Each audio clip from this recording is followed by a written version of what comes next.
Développement personnel, éveille le lion, endort la raison. Le soleil n'a pas encore décidé de s'occuper du pays, mais déjà des lives sur TikTok et Instagram de ces nouveaux gourous de l'âme humaine prêts à attaquer leur journée de contenu sponsorisé, un tapis de yoga, un mur blanc et une citation en anglais mal orthographiée. You are your only limit. Le ton est donné, l'ego aussi, dans l'Algérie contemporaine. Entre trois débats sur l'identité nationale, une caste étrange a émergé, les apôtres du développement personnel. Ils ne promettent pas le paradis, seulement un mental d'acier, une routine matinale et un mug qui dit positive vibes only. Le progrès passe désormais par des reels où l'on répète qu'on est une Ferrari coincée dans un rond-point psychologique.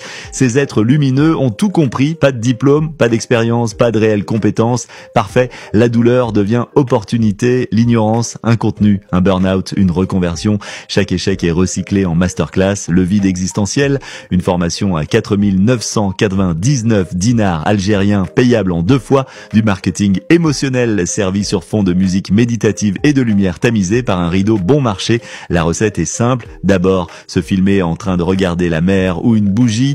Ensuite, dire avec une voix douce « Tu souffres ?» C'est parce que tu résistes à ton toi profond. Puis poser une question dramatique. Quand vas-tu enfin décider d'honorer la version de toi qui mérite l'abondance? Et terminer par une injonction presque militaire. Lève-toi, respire, vibre. Le public est là, fatigué, perdu, sous-caféiné. Il clique, il partage, il commente avec des flammes. Il achète même un intitulé « Réveille le lion qui sommeille en toi » et rugit dans un studio à Cuba. Le livre fait 13 pages, dont 5 citations de Confucius et 2 de Maître Gims. Peu importe, ce qui compte, c'est le sentiment d'avancer. Même en cercle, la journée du coach algérien moderne est millimétrée à 8 heures. Une story en salle de sport avec la phrase « Mental d'acier, corps de rêve, âme en paix ».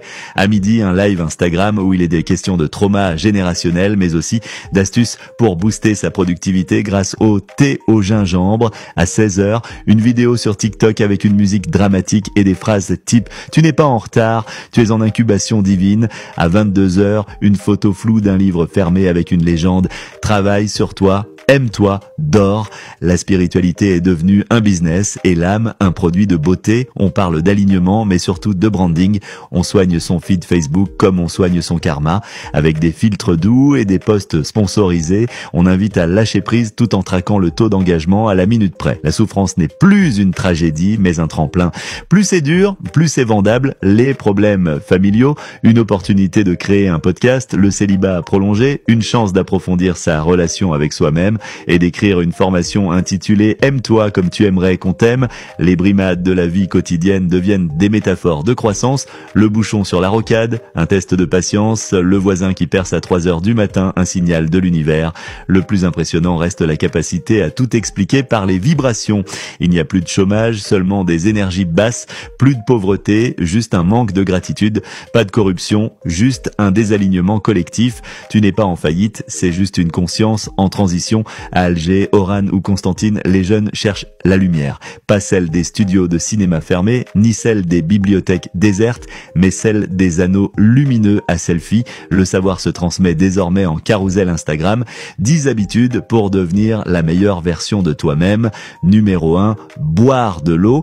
Numéro 2, faire son lit. Numéro 3, répéter « Je mérite le succès » devant un miroir jusqu'à croire que l'algorithme va l'envoyer à Dubaï. Même la douleur est monétisable, il suffit de pleurer une fois en story, puis de créer un groupe guérison collective avec moi. On y partage des affirmations, des photos de coucher de soleil et des excuses pour ne pas avoir répondu au message, car le coach aussi a ses limites énergétiques. Le tout fonctionne parce que personne ne veut affronter le réel.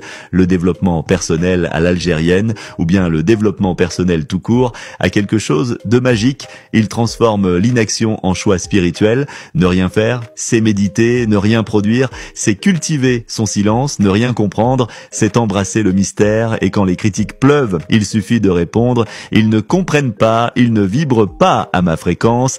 Dans cette foire douce du narcissisme pastel, les seuls gagnants sont ceux qui savent parler sans rien dire, sourire sans raison et vendre des promesses sans garantie. L'Eldorado ne se trouve plus en Europe, mais même dans le ventre mou de l'estime de soi. Et tant que les gens douteront d'eux, les influenceurs du bien-être auront un un avenir florissant. Le clou de la carrière, c'est le séminaire, louer une salle, installer des coussins, une banderole, reconnecte-toi à toi-même et faire payer 9000 dinars à 20 personnes pour leur dire que leur destin est illimité s'ils arrêtent de penser en dinars.